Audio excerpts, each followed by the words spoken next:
Yes.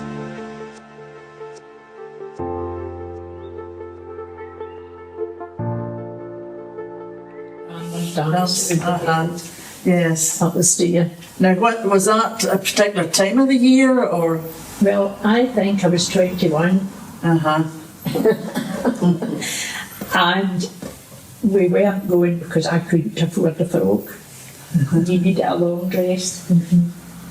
But my father phoned my son one day to see if I could get here. Well, I didn't drive at that time. So John took me to the bus and I met my sister in here with father's checkbook. It must be fear. And I got a long dress. And I phoned him that night to thank him for the dress, and he said, well, I hope you enjoy wearing it because you'll not get the checkbook again. Was it opening day dance? Opening day would be big, was it? Aye. It was till 11 o'clock.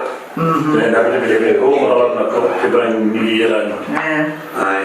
They used to dance up New Year. Held here? But I can remember dancing up down here. Really? I can't when I was young. My mum and my dad come down, but my dad drunk, but my mum never drunk. We should come down with my dad, and then I dancing out there on the street. That's when I was in my teens, so I wasn't able to dance up It here. kind of takes me on to the pubs in a way.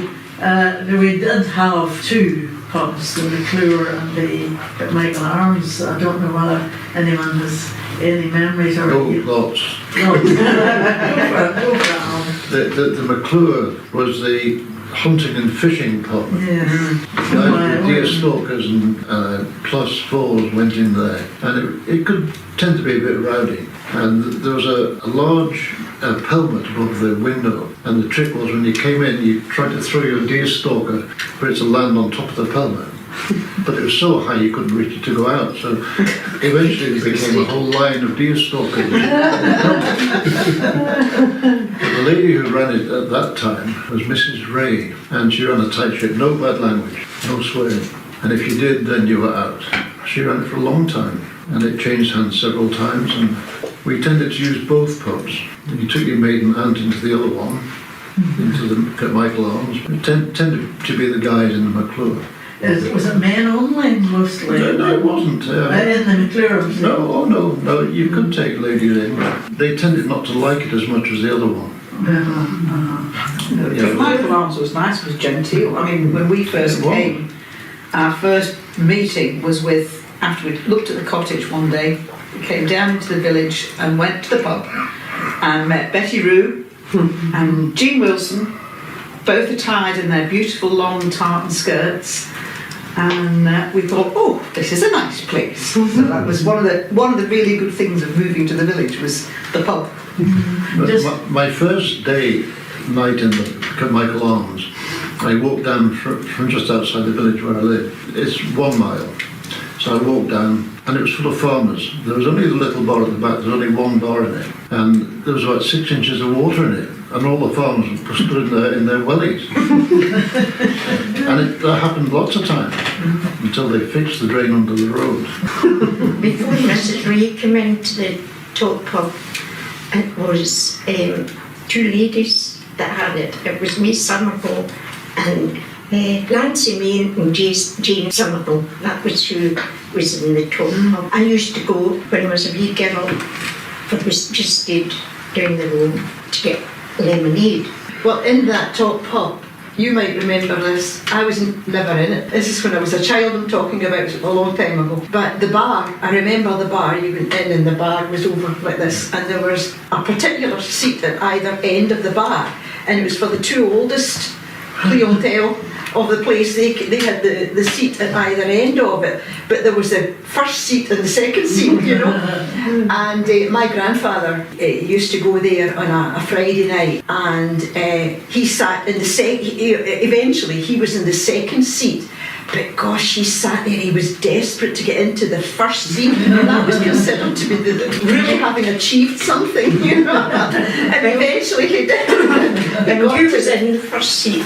I'm not sure because I mean this is a long time ago. Well, I'll tell you. Was it? I'll tell you who was in the Your Nazi. father or something?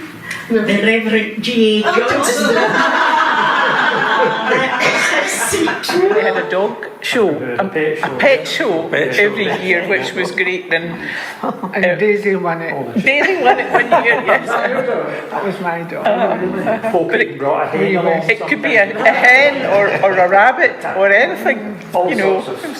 Animals, creatures appeared. Good fun. Tell us a wee bit about the wine circle then. Well, it stretched much further than Kirkmichael, and the local winemakers would have one day, and I think it was in May, and they put on an event in the hall, and the club produced nibbles like biscuits and cheese, and the whole event cost you £1 to go into it, and you could drink as much of this as you liked, or pour it away, depending on how good it was. But it was always a very good night, and it was always well attended. So who made the wine then? My father and my uncle. There you But you didn't have to actually make wine to be in the club. It was a social club, and although there was wine sampling and all the rest of it, I mean, my mother went, she never ever touched stuff, you know. In fact, my father didn't like it either. He didn't make very much, but he would go along to it. He enjoyed the evening, but not the drinking. So you didn't have to actually be making the wine. You could still be in the club. And taste it. Yeah. This was homemade wine. Oh yes. Homemade. Oh yes. You had no idea how strong it was. What kind of stuff? Can you remember any of the varieties? Rhubarb, elderflower. Rhubarb. Elderflower. Elderberry. Gooseberry. Gooseberry. Sloe gin. How did we entertain ourselves? I mean, we watched George Brayton on television. oh yes.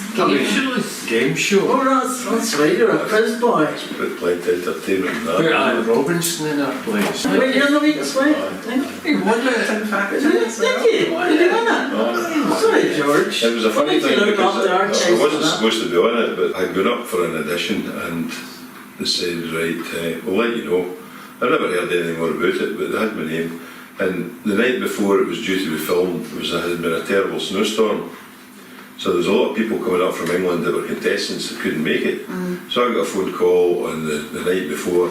Says, can you be up in Glasgow for 8 o'clock in the morning? I said, I think I can. So I jumped in the car and went up to Glasgow and I got into the weakest link. So that was how it happened. And you were not in the crypt. When I was working at Auchengrove, there was quite a group of us and we decided, there used to be a programme called Busman's Holiday. It was where groups of people that did a certain job could go on it, and if they won, they got taken to wherever they wanted in the world to pursue their particular job.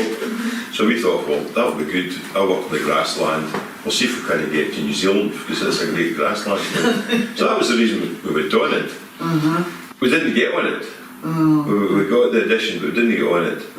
So after that, because I had applied for it, they had my name and address, and I kept getting things through the post. And the next one came was the Krypton Factor, so I said, well, I'll go with that. So I actually got in that. That was great fun. Tell us, is Anne Robinson, is she in... Is she fierce? Yes, or is she just a bit of fun? No, you tell the truth, the contestants didn't see much Anne Robinson at all. Oh, did they not? No, you don't. She appeared to do what you see her doing on the TV, but she didn't meet any of the contestants before her. She obviously had been genned up in what to ask them, because she knew, how to be cheeky to people. She was. She met and matched and you then. No, she was. Oh my God, I tell you, it wasn't put out, but I don't know if I can repeat it.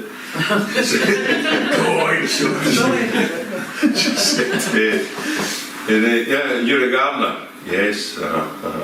And I suppose you'll be charging a fortune. So no, I don't know. So what would you do for me? I said, well, if you wanted me to come and trim your wee bush, trim your wee bush, your wee red bush. All right. Right. You wanted me to come and trim your wee red bush or my mustard bush, and that didn't go out. She just did that, you know how she always had that wee wry smile when she moved on to somebody else. No, she was okay. She was good. You knew what to expect when you went on that. You could either get clobbered or get through it okay. So I managed to get through it okay. Very good. Well done. Okay. with this village, which is fantastic. Even people that rarely come into the church, when the church did a fundraising, they put their hand in their pocket and the thing. The village is absolutely fantastic. Bowling that's out there must be a bowling club as well. Yes, We've not yeah. come across Quite anybody popular. who plays bowls out there. I'll blow my own trumpet here as well, because I was the youngest ever champion at the bowls. Probably in 1996 as well. But, You've picked them, but at that time the bowls was, they would have had lots of people and lots of tournaments. Personally, I think the village it's the people that's in the village that make the village. And when you went to the bowls, you got all the different age groups. And yes, that's right. That was unusual, because you think of bowls, I'm thinking of bowls being older, but in fact there were a lot younger folks. And there was a lot of, well, I remember like Robert and what was Don Smith's son? Andrew. Robert, Andrew, and like there was other kids. The Thompsons, what were you? Ian Thompson, he was my bowling partner. But when the young kids, younger than me at that time, they wanted to play every night, and they brought out a rule you needed an adult on the green.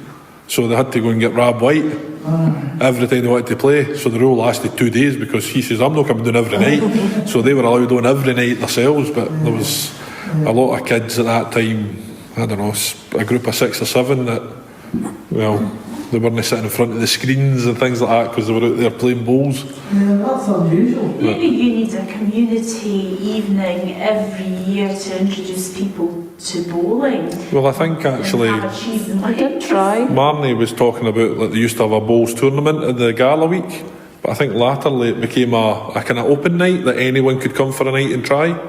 So anybody in the village, so if people were new, or they could come along. And then as numbers dwindled, I've not played for many years now, but as numbers dwindled, I'm sure they had an open night every Monday.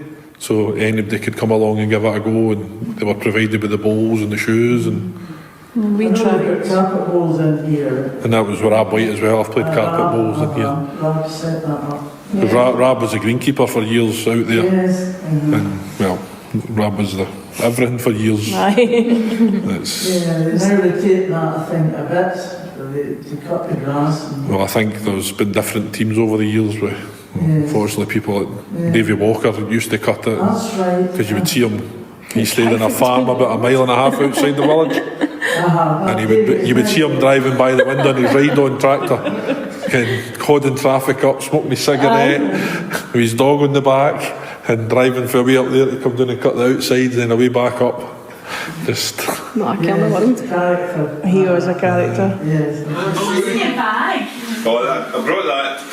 It's an old family Bible.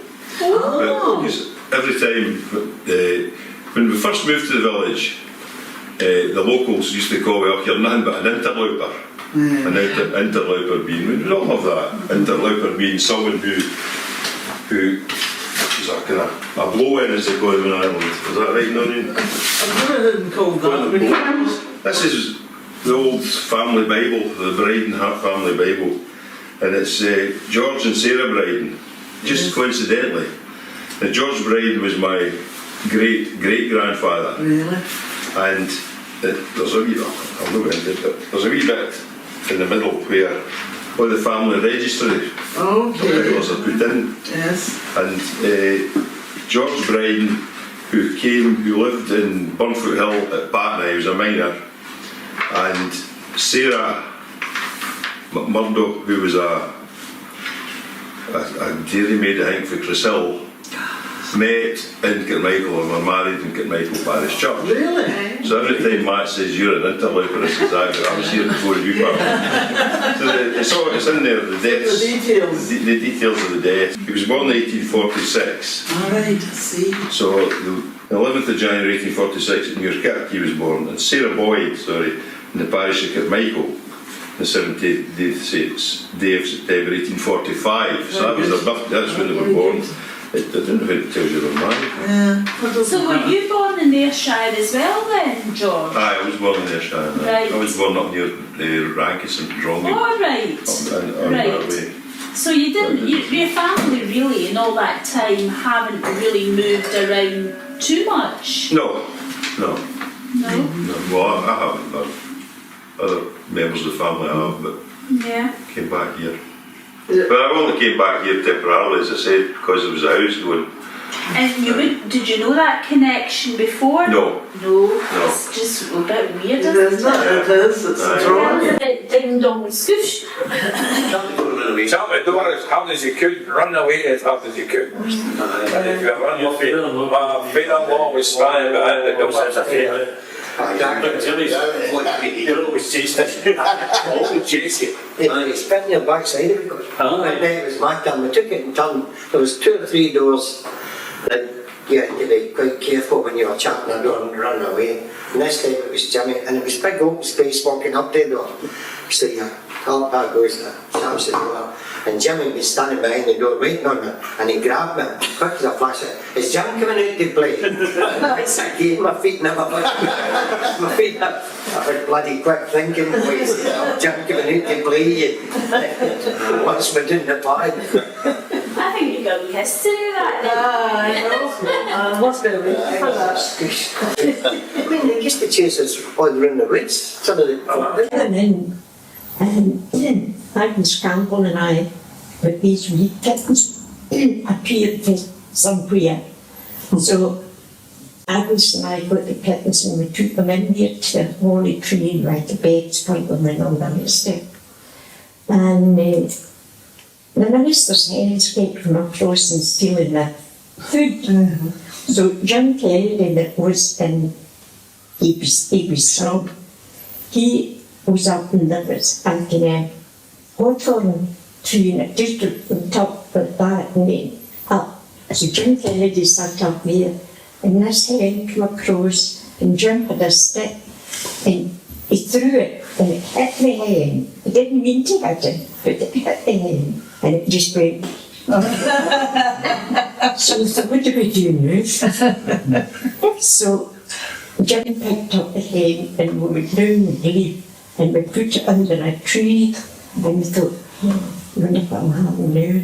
And just a wee while later, this squawk, and it running across the Did you do any of the amateur drumsticks? Yes. Yeah, because Kate used to do the amateur And you know something? We worked hard with the club. The money we got was saved up and we bought those beautiful red velvet curtains. And gold lettering down the side was KDC. Well, those when the dramatic club kind of petered out, I was in at Maybole at a Burns night and I was sitting in the seat and these curtains appeared in front of me. Oh, KDC. Did you have a stage to do with the curtains drawn? Yes. Across the end of the hall? I don't remember the stage up at the there was always a stage up there. It is removed now. But that was the stage where the bands were. And, The centre part of the stage and the 2 wings. And they stood in the wings waiting here to go in. But there was also a door at that side that you could go in or you could go. We've got a photograph, I think, the group, or one time the group was involved. It was great. Big things, if you Google Kirkmichael, one of the things that will come up is the rave. Rave? The rave. Tell us what rave is. Well, the rave, they'll tell you, is one of the biggest raves that ever was in the country. I think I know who ran it too. I think it was not Rob Thompson? Oh, I don't know. But there were 20,000 people at it. That's the one at the shooting ground here. I just died. Right, on the way up the top of the road, not far from where you live. Where the water is. Well, that field. I was all done so that they didn't have to get planning permission from the neighbours because it was in East Ayrshire surrounded by South Ayrshire. so nobody knew about it. They kept it very quiet. It was very quiet until it was actually going to happen. And they did come round and ask if we objected, but they didn't pay any attention to our objections. So a rave was a real music event, Very loud festival. music. Very- Techno music. and drugs oriented. That's what it was. I mean, it was of the time that Raves took even in Kirkmichael. so and it was about 20,000 people, and a lot of them were bus got from one Yes. and all over the country. Yes, it wasn't just a Kirkmichael event. No. Fate. No, there was very few locals at it. Yes. It was there because it was somebody had noticed, we realised that they could get planning permission to have it. Well, these roads would never have seen that much traffic in a year, let alone for that event. So anyway, we were in the pub in the McClure, and in walks wait, Marty Pell.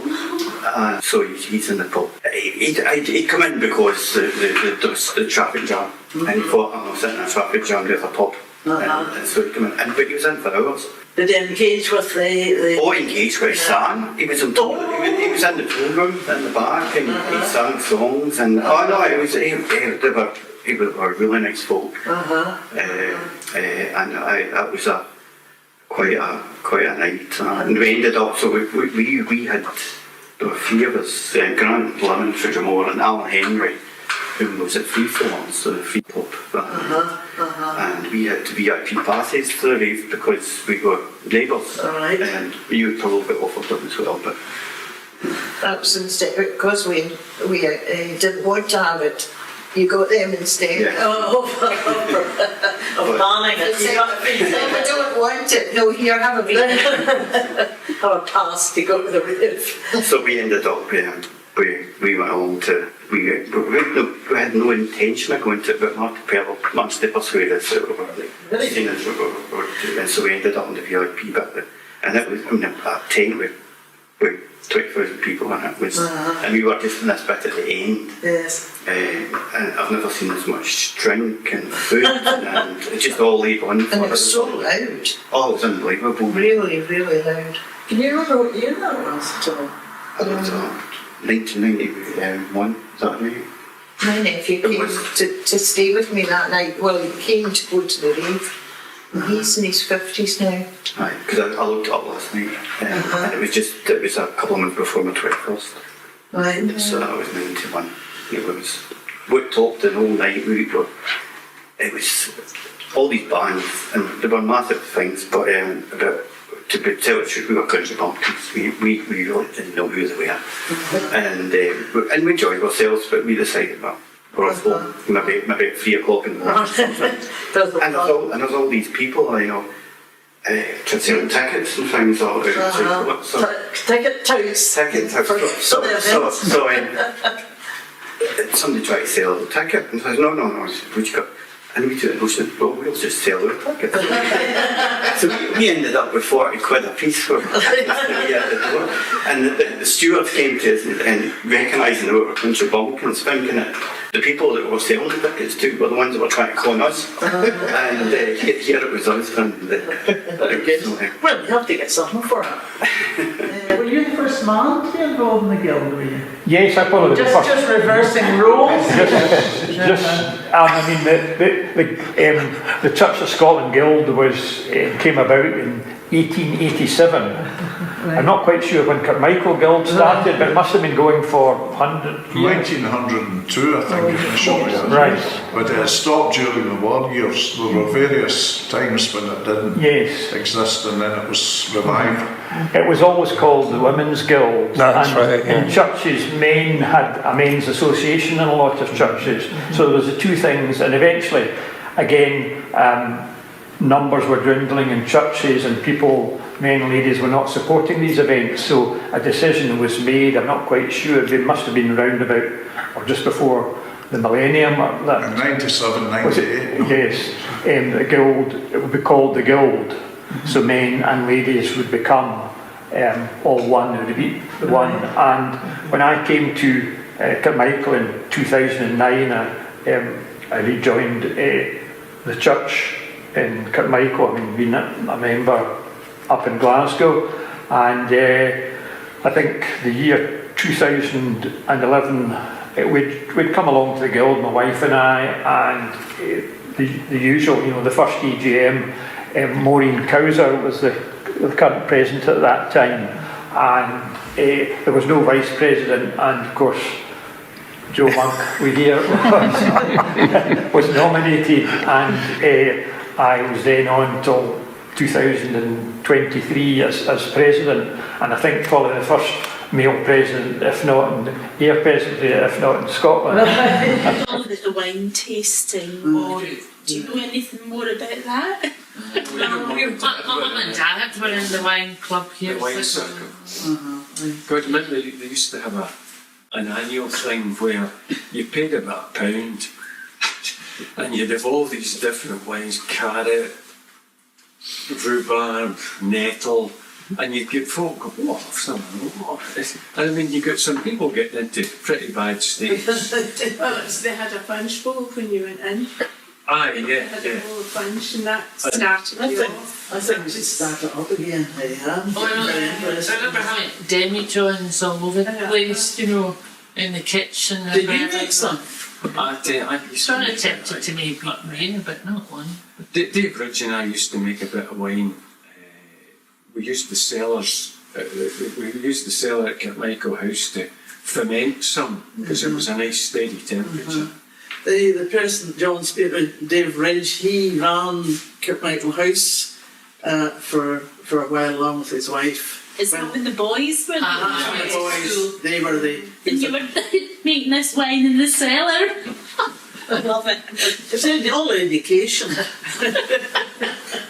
Science. There was a period of time, 70s and maybe it was the 80s, when there was beer making. I remember buckets sitting about our house with Demi Johns, and people were trying to... Spend your life in the burn anyway. You were saying that it's interesting that the direct burn has been, the garden has been your focus. There's nothing else there. You get your father's landing net and a hazel stick, and if you had a bit of electrical wire, you went and got them. And they spent the day. And then we had Clive Cairncross, who was staying across the road here. His father was a lawyer, and he was in Gordon's with Prince Charles in May days. And he ended up a cook and a chef in the Glenburn to start with Rossi, QE2, Skibo Castle. But he used to cook us trout right down at the metal bridge. And he used to use cups and cigarette paper. Yes. It was like Alcan. But he used to cook the trout now with wild garlic and everything in it. Oh my, posh. Posh. He could cook. The best way to make up, boys. Mickey used to threaten Jimmy with a shop. Bring cream with you because I've got the strawberries in it. Stories about when the grave robbers were on the go right from the church down to McCosh, something like that. They're in that end bit, you know, the half at the bottom half towards the bridge. But before it was a garage, it was a house, and I remember it as a house, and there was a passageway between that house and the rest of the terrace. There was a way down to the back, and it was eventually blocked off, and Lizzie Eccles that had that place really went to the... You know that? You're saying Lizzie Eccles. I don't know anything about Lizzie Eccles. But you think when you go back to Eccles, we're Eccles. Oh no, but I don't know anything about it. It's just that she lived in that house, and I think they're all related. I think she was related to the Eccles who went still up, including Betty. But Lizzie lived in the one right next to the church, and there was a passageway between it and the rest of the terrace there. And apparently the grave robbers used to go down that and through the back and get over the wall, get some of the bodies and back up that way and off without being seen. And apparently there was a ghost of a wee girl or some kind of thing like that. But I think it was just the whole idea of the thing. I don't think it's ever been verified in any way. You know? You find records of grave robbing in... Yes, we have. In the parish records. In the funeral book of 1928. Well, that was the root. Underneath it was a James Hogg, who was aged, and underneath that it says, in somebody else's handwriting, first body exhumed and So back to Kirkmichael House, we were up there one night, you know, in the summer. The kids went home in Christmas holidays, Easter holidays, summer holidays. So Dave and Jackie Ridge was basically like an empty house. So we were up there having a drink, and there's a snooker table at that time. There's a full-size snooker table, so we're having a game of snooker. And there's this thing going, beep, beep. And I said, what the hell's that, Dave? And he says, well, if that intermittent beep becomes a constant beep, that was like the 3-minute alert for nuclear war. Because Kirkmichael House cellars, that was one of the places you were supposed to go in the event of yeah. And then eventually, because Russia wasn't a problem, all these things were obviously switched off. But when would that be? That would be in the 80s. It was still, this thing was still. Now you on a farm as well? No, my house is just sitting at the side of the road. The locals call it the toll, because there must have been a toll house there. In the corner of my garden, there's a stone, what looks like the remains of a wall. Okay. So, excuse me, so I think there must have been a house that sat right on the road. But my house would have been what they called a roadman's house. And your house has got a name then? What's it called? It's called Silver Birches. We called it that. Yes. The locals, when we moved there at first, we just spoke about it as the toll. But it was maybe the toll because the wee bridge that comes up the road towards us, once you went over that bridge, that was you into Plain Estate. Alright. So you'd be I can't think of anything else. It's just that there's this corner in the garden, and I'm sure Tom McFarlane told me that there had been a toll there. A toll house. I'll go to you, Lindsay. We had great success, I'll let you tell that. Yep, indeed. But unfortunately we've had 3 or 4 choir mistresses or masters, including John Duncan. John Duncan was the first, I think, when I remember joining anyway. And then there was an Eileen someday or other, was there? Can't remember her second name. Yes, I think so. And then Kay Feldman for a while. Yes. And then Helen Dorn. Yeah. Alan was also choir master for a while. And we now have Gerald Payton. But I think it was Kay that took us to the music festival at the town hall. And we were successful with our piece. 3 times. Yes. So it's been good, and it's still going after a fashion whenever we can come out and lead the congregation. I'll agree with you, it was very good to be involved. We actually made a professional recording. Oh, yes. CD. That's right. And I remember it was when Kay was the leader, and it was the company just out here. Is it AB something? It's something sound thing. That's right. Is it AB? And anyway, very professionally done. Cassette. Yes, but you could also get it in CD. Oh, very good. For CDs. 98, I think. 90, really? 98.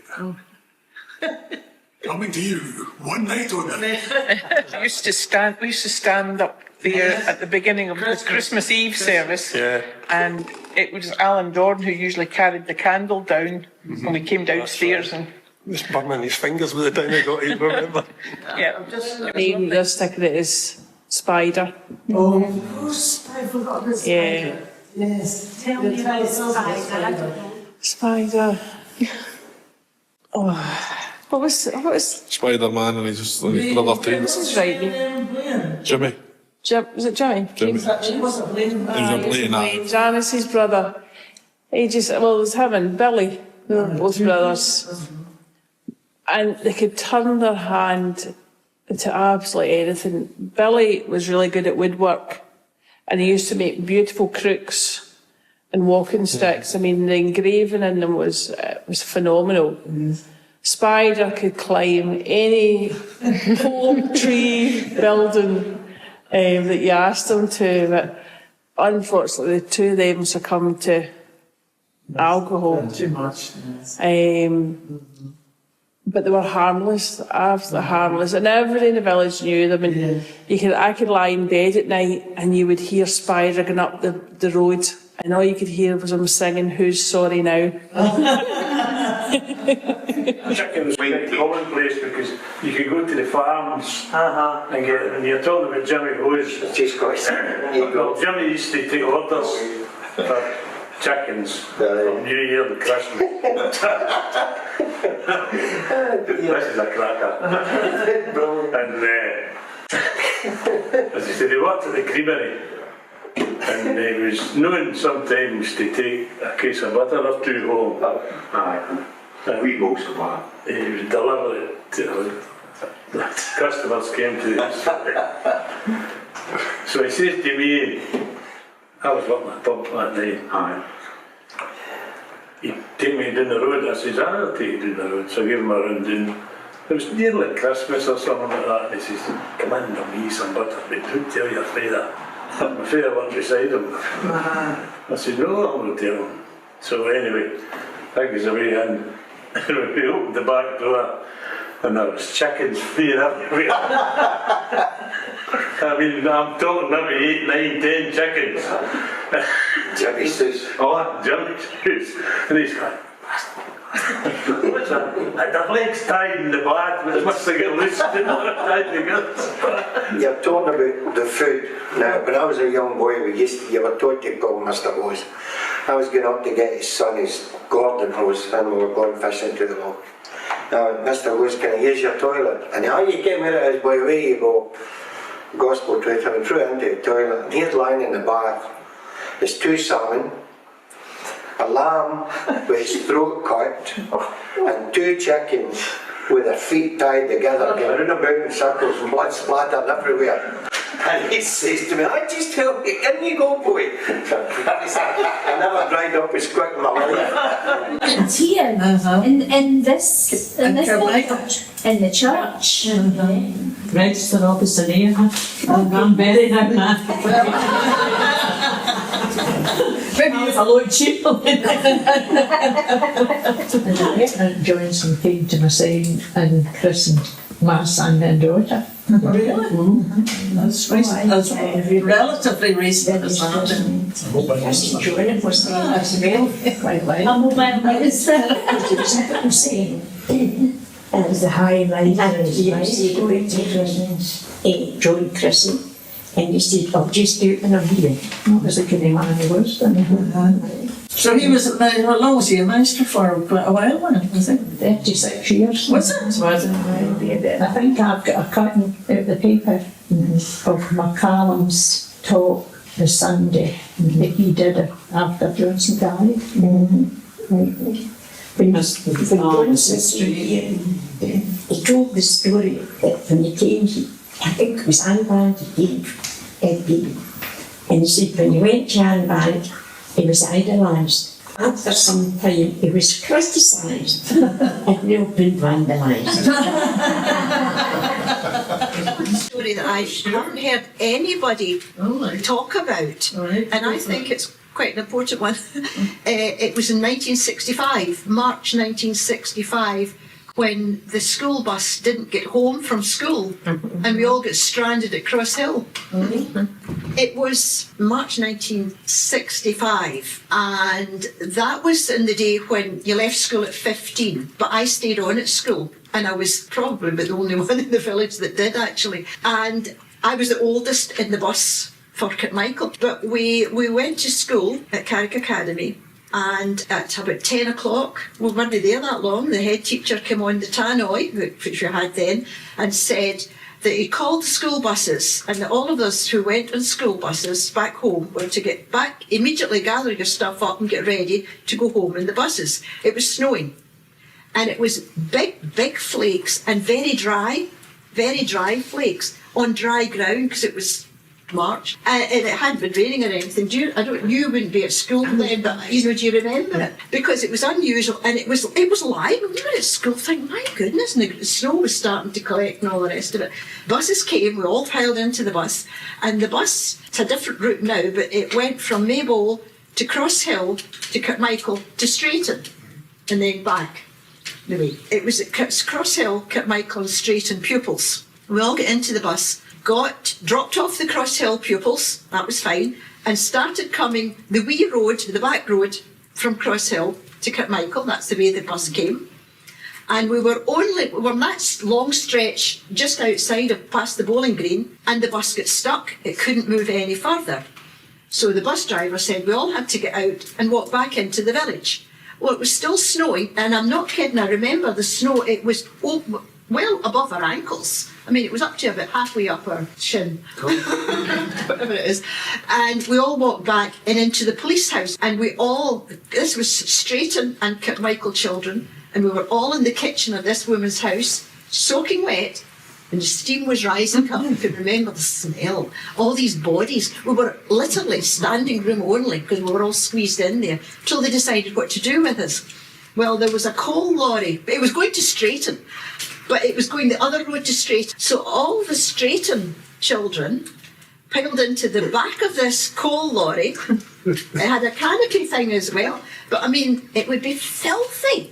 And they all would be a bad situation. They all went into the coal lorry and off they went to home. This lorry was going to make it where it reckoned it was going to get there, and they did get home.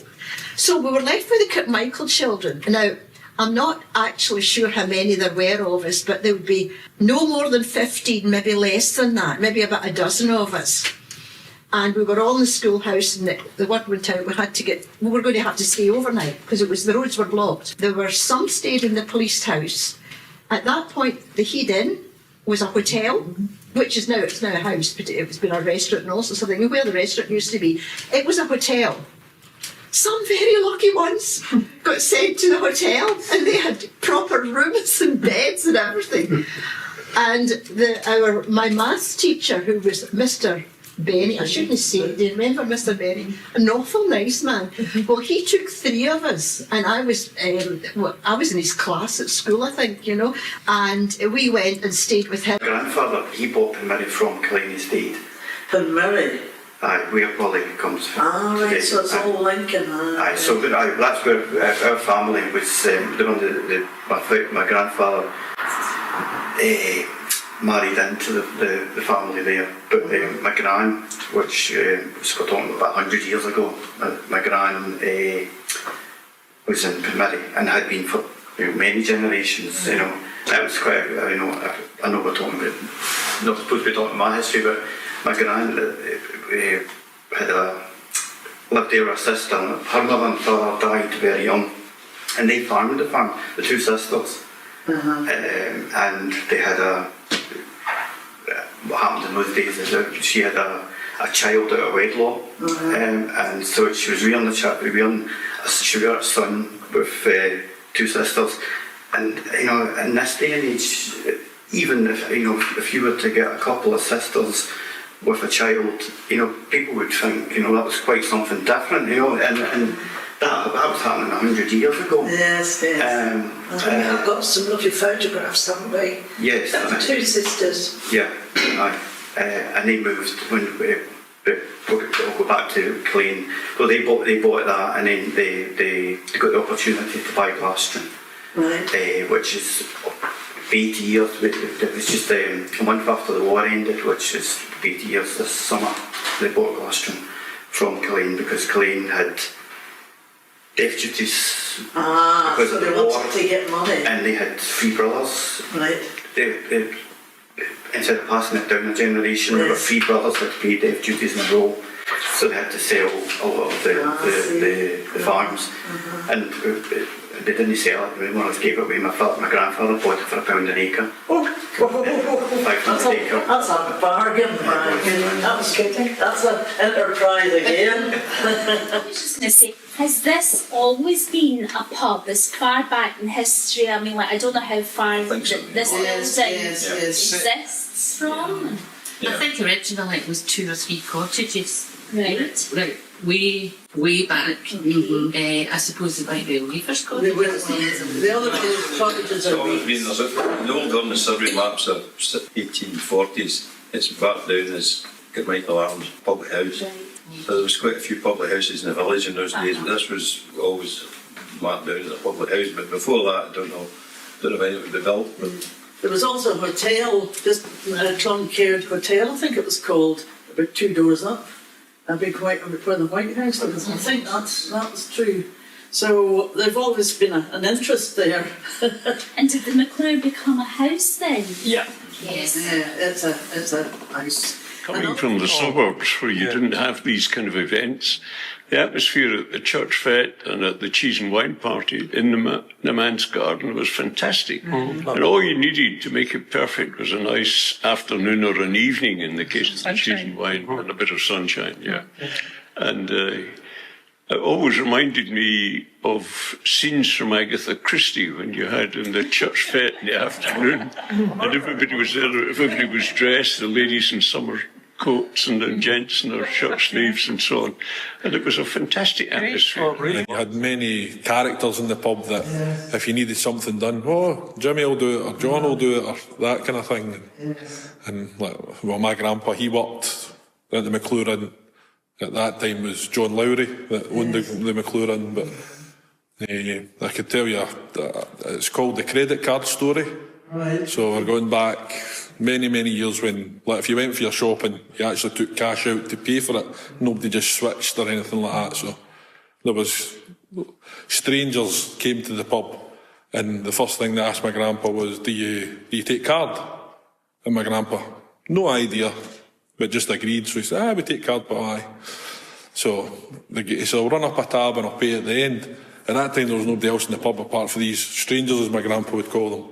So every time they bought a round, he'd be saying to the locals that had came in, Doc Scobie and Don Smith, and he'd be saying, "That's 2 rounds they've got, that's 3 rounds, they've not paid for it yet." And they're saying, but you said they could have a tab, so they'll pay at the end. So come the end, whatever the bill was at that time, was maybe £28. So the guy came up, "I'll pay my bill, £28. So the guy gave him his credit card. My granda rang up the till, £28, put the card in the till and shut it. And I think it was Doc Scobie says, "What are you doing, Hugh?" He's paying with his card. He says, "John will take that to the bank and take the money out of it." So that's not how credit cards work. So, but I was running with my grandpa, he was never wrong. So. John, I love this village. You love this village? I absolutely love it. It's a big sweet village in Ayrshire. It is indeed. Can I show you?